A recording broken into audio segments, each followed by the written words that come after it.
Fanscription. What if Max Shreck became Killer Croc in Batman Returns? Welcome back to Fanscription. This week, we're diving into a dark, slushy corner of Gotham with a twist on Batman Returns. Instead of Max Shreck being the corrupt businessman we know, what if he transformed into Killer Croc? How would his monstrous presence shake up the story, and what does this mean for Penguin, Catwoman, and, of course, Batman? Let's dive in. Setup: the monster inside. Our story begins the same way as Batman Returns, with Max Shreck, played by Christopher Walken, as Gotham's top industrialist. He's a man who will do anything for power, including building his shady power plant.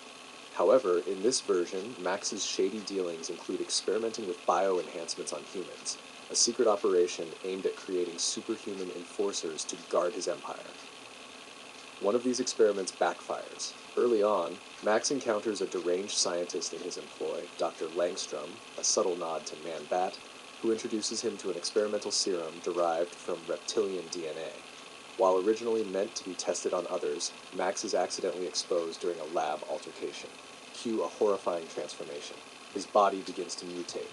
Scales creep across his skin, his hands grow clawed, and his teeth sharpen into fangs. Over time, he begins to lose his humanity, succumbing to animalistic rage. Max becomes Gotham's latest monstrous figure, Killer Croc. Max meets Penguin. Instead of just financing Penguin's rise, Max, now Killer Croc, emerges from the sewers, drawn by the same primal forces that drive Penguin, Danny DeVito. In this rewrite, they bond over their shared hatred of Gotham's elite. Penguin sees Killer Croc as a powerhouse, someone to finally muscle Gotham into submission. "Look at us," Penguin croaks. "We're what this city deserves. No suits, no masks, just monsters." Killer Croc reluctantly agrees. However, his alliance with Penguin is tenuous. While Penguin wants control, Killer Croc is more focused on revenge against those who turned him into a monster, Bruce Wayne and his empire. Catwoman's role. Selina Kyle Michelle Pfeiffer still transforms into Catwoman, but her mission gets an upgrade. She sees Killer Croc as a reflection of what Gotham's corruption can do to people, much like her own transformation after Shreck's betrayal. Her storyline now intersects more directly with Killer Croc. She wants to take him down, not just for his crimes, but as a symbolic act against the darkness Shreck represents. There's an incredible scene where Catwoman infiltrates Killer Croc's lair, dark, dripping tunnels under the city. She confronts him and, rather than a simple fight, they engage in a tragic conversation. Croc defends his actions. "I didn't ask for this. They made me this way." "So did he," Cat hisses, nodding toward the surface. "But you chose to be a monster. I didn't." This conflict adds depth to both characters, showing the blurred lines between victim and villain. The final act, chaos in Gotham. The climax is set during Penguin's grand plan to take over Gotham with his circus gang. In this version, Penguin tasks Killer Croc with a much larger role, tearing apart Wayne Enterprises piece by piece. Croc goes on a rampage, targeting the heart of Gotham's infrastructure, while Batman, Michael Keaton, struggles to stop both him and Penguin. In an epic confrontation atop Gotham's rooftops, Batman faces Killer Croc in a brutal fight. The choreography is gritty and raw, with Batman's gadgets barely giving him the edge. At one point, Croc gains the upper hand, roaring, "You think your mask makes you a monster? I don't need a mask. I am one."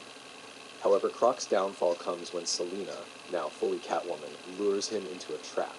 Using her agility and cunning, she maneuvers him into a collapsing section of the city's underpass. As the structure crumbles, Croc plummets into the watery depths of Gotham's sewers, presumed dead.